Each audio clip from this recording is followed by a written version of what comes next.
Every day, something dramatic happens in the Caribbean that affects our lives. We'll give you the details. We'll give you the facts on Caribbean Perspective with Eddie Frederick.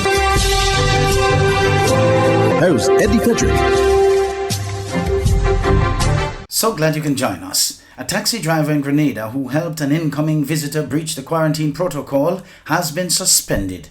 This story takes the lead in our 1117th edition of Caribbean Perspective for Friday 21st May 2021. Details after this break.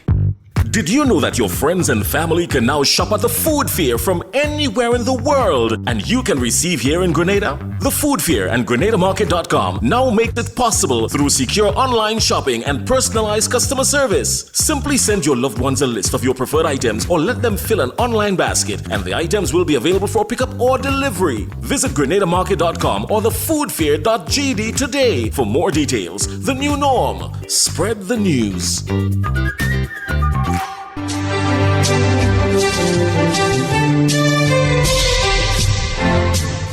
Welcome back. Health Minister Nicholas Steele Tuesday confirmed that a taxi driver in Grenada who helped an incoming passenger from New York breach the coronavirus COVID-19 pandemic protocols was suspended from working at the Maurice Bishop International Airport. The taxi driver has been suspended. The privilege to be working at the airport, trained and given that opportunity to earn an income while keeping us safe. He took that for granted, Steele told reporters at the end of the weekly cabinet meeting.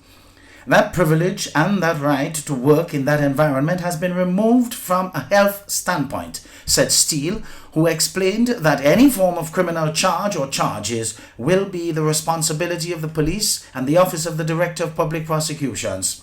On Monday, the police said that Pat Bruno, a Grenadian-American citizen, was arrested and charged for violating the island's COVID-19 regulations after he failed to go into quarantine in keeping with the regulations. The individual arrived in Grenada on Saturday, 15th May 2021, boarded a taxi that took him to Mardi Gras, St. George's, where he allegedly mingled with several members of that community and surrounding areas instead of proceeding to his approved quarantine site. He was later arrested and charged by officers of the Criminal Investigation Department of the Royal Grenada Police Force, the police said in a statement. Bruno was later granted EC $2,000 bail and was expected to appear at the St. George's Magistrate Court on Thursday, May 20th. He has since tested negative for the COVID-19 virus. The quarantine regulations, which were approved by the House of Representatives in September of 2020, state that any person who is guilty of an offence under the Act shall be liable on summary conviction to a fine not exceeding EC $10,000. Former United Workers' Party MP Desmond Brathwaite has expressed disappointment in the landscape of politics in St. Lucia ahead of the coming general elections there. Brathwaite has observed that Chastity government has failed to heed the advice of his predecessors. Details in this MBC Prime St. Lucia News item with Cecile Actil. Criticism and candidate recall rumors have emerged over Herman Gill Francis's publicly acknowledged domestic abuse allegations. The United Workers' Party says, however, that there are no intentions to oust the endorsed candidate for Beaufort South. The National Security Minister publicly confronted a domestic abuse allegation that involved his ex-wife whilst he was a police officer. We sought comment from Desmond Brathwaite, former UWP MP and government minister in the 92-97 Compton administration, who is also a friend of Herman Gill Francis. Leading up to the 1997 general elections, Brathwaite was embroiled in a similar matter with his now ex-wife. The United Workers' Party, despite warnings to not present him as a candidate, did so, and critics say this was among the many things sealing their 16-1 fate.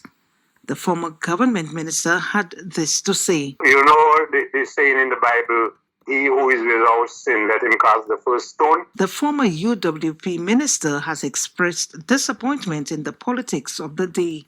He observes that in time past, in his day at least, there was more civility between candidates while presenting their arguments in Parliament.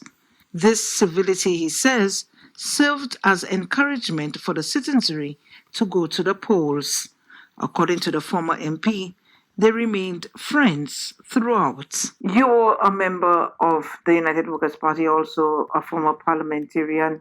What is your advice to the United Workers' Party? My dear, you think anybody could give these guys advice? I don't like what is going on now. I really don't like it. It's a shame. It's a shame. And it's politics on the whole. The new, I don't know if they want to call it the new breed of politics. When asked whether he would consider casting a vote for the United Workers' Party, Brathwaite said he'd rather not comment. Are you still with the party, Mr. Brathwaite? No, I don't like what I'm seeing. I will always be a UWP. I made sacrifices for UWP even before I was a candidate. Brathwaite's loyalty to the United Workers' Party has been well documented. He was the founder of the party's now defunct Vanguard newspaper. Who want to vote for them, that's their business. Who want to vote for the other side, that's still their business. But it is not nice, and there is no unity that will come after the next election. As a matter of fact, I believe it will be more division than anything else. And I'm sure you can sense that. Multiple sources have told NBC Prime that numerous UWP stalwarts are unhappy with the Shastney administration's treatment of the Compton family. When asked to his thoughts, Desmond Brathwaite, a Compton faithful, elected to reserve comment. Again, for now, Cecil Actil, NBC Prime. There seems to be much debate in Jamaica as to whether or not they should move to close the borders to countries where there are deadly variants of the coronavirus. More in this TVJ News report with Cordia Barrett. As more variants of the coronavirus are formed, countries around the globe are pulling all the stops to safeguard their shores from major outbreaks. Here in Jamaica, the Medical Association of Jamaica, MAJ, is suggesting that closing the borders to countries that have highly contagious COVID-19 variants is not the answer. Instead, adhering to strict protocols will help slow down the spread of the virus locally. It's also a position supported by President of the Jamaica Tourist Board, Clifton Reeder. The fact that we have protocols and we have seen results from those protocols, we basically believe in our protocols from mask wearing, physical distancing, washing of hands, sanitization. Mr. Reeder revealed data showing that the positivity rate for visitors has declined significantly. Guests who have stayed in hotels and other accommodation. And we found out that the positivity rate for those guests was basically less than 1%. Meanwhile, medical practitioner at the Windsor Wellness Center, Dr. Alfred Dawes, wants the government to scrap the 14 days quarantine order. We need a coherent, cohesive protocol that will govern entry into Jamaica. And it cannot be that you have 14 days for locals and do as you will for foreigners.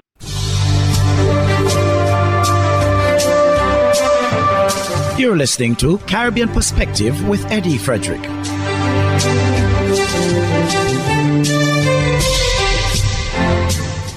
Former New York City Mayor Michael Bloomberg has gifted his alma mater $150 million. It is for the recently launched Vivian Thomas Scholars Initiative. And to bring this story home, a Trinidadian is the person chosen to lead this new initiative. TV6's Anselm Gibbs tells us more. My name is Damani Piggott. I'm an MD PhD, and I'm a faculty member here at Johns Hopkins University. Dr. Piggott was born and raised in Trinidad and Tobago, and he was recently named the inaugural director of the Vivian Thomas Scholars Initiative at Johns Hopkins University in Maryland, USA. We have to capture talent, human talent, in all of its dimensions, in all of its lived experiences, if we're going to have the best science. The initiative aims to expand and diversify the university's PhD programs in areas such as sciences, technology, engineering, and math, or STEM. The initiative got quite a boost out of the starting block a gift from Johns Hopkins alum and former New York City Mayor Michael Bloomberg.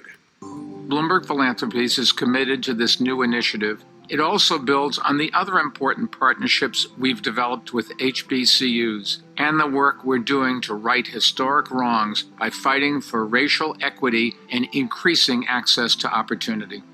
As part of launching this initiative, the university released this video, which happened to feature another TNT national, Howard University President Dr. Wayne Frederick. The STEM pipeline, especially for African Americans, is an extremely important issue right now.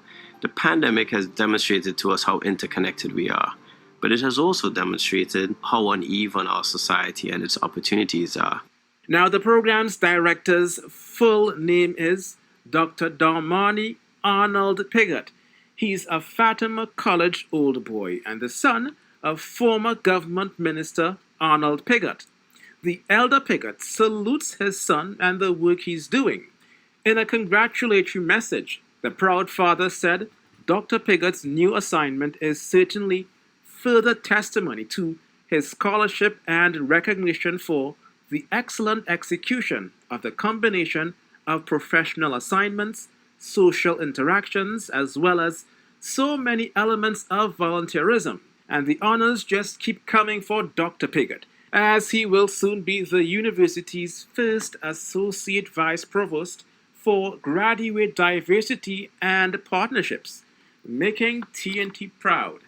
Anselm Gibbs, TV6 News. One of Trinidad's leading senior counsels, Martin Daly, is generally in support of the emergency powers regulations, but he is of the opinion that the regulations still leave too much room for interpretation on one very contentious issue.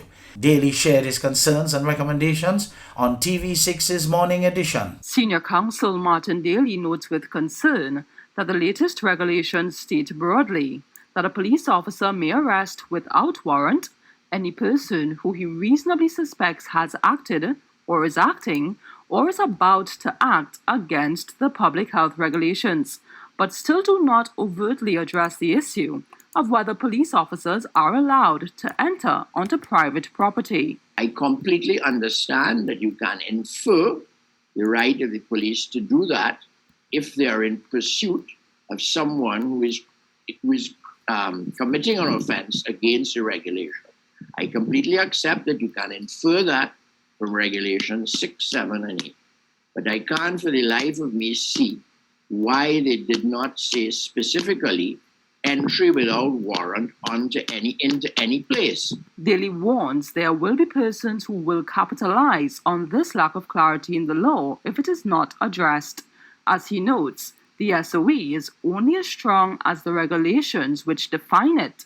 I'm not nitpicking anything. I am not smart-manning anything. I would just prefer if the regulations were clear on that point.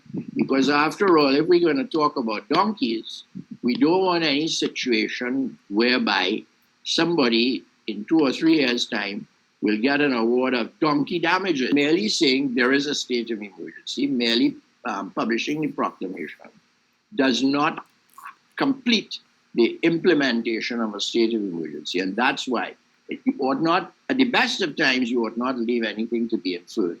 But in a state of emergency, that's an even bigger mischief. Nonetheless, Daly is giving some free advice to members of the public. Obey the regulations regardless of time of day, as even outside curfew hours, only essential activity is allowed. So the structure of the regulations is that even during the non-curfew hours, you ought not to be at work, or you ought not to gather anywhere unless you fall into one of the specified categories. Happily, media is one, the energy sector, and so on.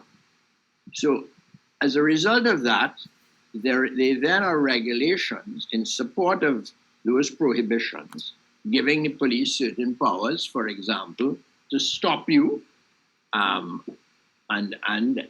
inferentially to question you. Members of the public are further reminded that under the regulations, Defense Force personnel share the powers of police officers. Renessa Cutting, TV6 News. Hubbard's big promotion is back. Live free for 1 year. Spend $50 or more in any Hubbard's department and receive a chance to win big prizes every month. Property or vehicle insurance for 1 year. Free internet, cable and data for 1 year. Free fuel for 1 year. Free cooking gas for 1 year. Free electricity for 1 year. Free drinks for 1 year. Extra cash account and the big free groceries for 1 year. Promotion runs from April 1st to September 30th, 2021. Live free for 1 year with Hubbard's in association with Solgas, Flow, Grenadian General Insurance, Carib Brewery, Coca-Cola, Grenada Bottling Company, Grenlec, Communal Cooperative Credit Union, Dutch Lady Milk, Promo, Danny and Supreme. Terms and conditions apply.